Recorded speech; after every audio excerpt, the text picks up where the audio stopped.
Warung Pak Ya.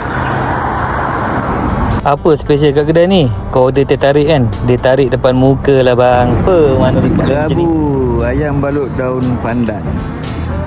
Kali ni kami berkumpul ke Kemiran Highland. Kami daripada grup Melaka dan Negeri Sembilan. Ada banyak lagi grup yang akan sampai dekat Kemiran Highland nanti. Grup daripada Pening dan Kelantan Terengganu dah sampai dah semalam. Kami sampai hari yang berikutnya. Sampai je Latai Iskandar, kami ingatkan kami nak renam-renam lah kaki apa. Tapi sejuk bang, tak boleh. Ni nama dia Abang Eddie. Dia kita orang punya Abang Long. Grup-grup Pening semua refer kat dia. Dia ni memang otai orang lama. Yang ni pula grup daripada Melaka dengan kita orang lah. Dengan saya dengan Jebat. Mereka semua buat bini.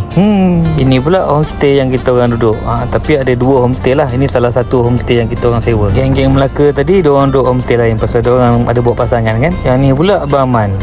Dia ni memang kaki on. Nampak macam muda kan. Dekat 70 dah tu umur. Padu lah. Ini pula sebahagian kecil yang nak keluar. Yang lain semua memerap dekat homestay. Kalau korang perasan kan, macam-macam jenis motor ada. Tak ada hal babe. Janji kita ride kaki on. Dulu diorang pun pakai motor juga. Tapi diorang dah nak motor yang lebih selesa lah. Pulang lah masing-masing. Ride ni sebagai asbab je. Sebenarnya lebih kepada nak jumpa kawan-kawan. Itu je. Nampak je macam muda-muda. Diorang ni umur dah 40, 60 pun ada. Nak sembang sampai pagi. Yang duk main trop. Yang duk sesi luahan perasaan. Macam-macam lah. Tu yang seronok tu. Macam-macam ragam. Yang korang ni tak nak ride kenapa? Kena gari ke tu? Rekod tu kena bersih. Keperluan cukup. Barulah pasangan tak jadi singa kalau kita nak pergi ride. Korang tu tak pandai. Memandangkan tema kita kali ni motak raya, jadi kita pakai baju raya lah. Dan kita orang semua makan steamboat. Murah je, RM25. Tempat steamboat tu betul-betul depan homestay kita orang. Padulah pemilihan. Motor sampai je ke homestay, terus parking. Sampailah kita nak balik, baru kita gerak. Ni baru betul makan sampai lebam. Kenyang seeh orang kata. Siap boleh berhenti kejap. Maghrib dulu sambung balik makan. Siap bawa bunga api. Kau ada?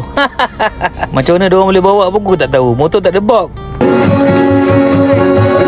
Sangat gojo.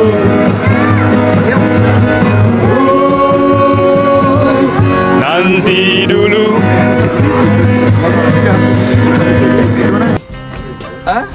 Nabi mana? Lagi mana? Sarap. Beraya. Jom sampai pagi. Cameron Highlam.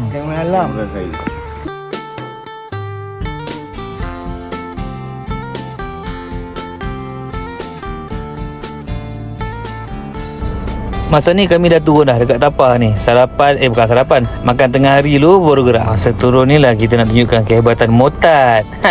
Motor yang sisi besar-besar semua duduk belakang. Kita orang sayurkan. Jangan marah tapi highway kita orang pula kena sayur. Okay, dah selamat sampai Petronas Simpang Pulai. Semua selamat. Depot. Tak puas lah korang nak naik balik. Bukan. Korang nak naik balik. Denny terlupa beli strawberry putih. Ya, jom. Dah naik balik. Naik balik.